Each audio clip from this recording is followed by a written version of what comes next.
राज्याचे महसूल मंत्री तथा अमरावती जिल्ह्याचे पालकमंत्री चंद्रशेखर बावनकुळे हे आज अमरावती दौऱ्यावर आले असताना पालकमंत्री चंद्रशेखर बावनकुळे यांनी जिल्हाधिकारी कार्यालयातील नियोजन भवन येथे जनसंवाद सभा घेतली। या सभेत शेकडो नागरिकांनी आपल्या विविध प्रलंबित समस्या मांडल्या आणि निवेदने सादर केली।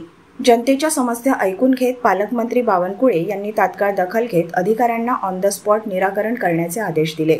त्यामुळे अनेक नागरिकांच्या तक्रारींचे त्वरित समाधान झाले। यावेळी आमदार प्रवीण पोटे, आमदार प्रवीण तायडे, आमदार केवलराम काळे, भाजपचे पदाधिकारी तसेच शासकीय अधिकारी आणि कर्मचारी उपस्थित होते।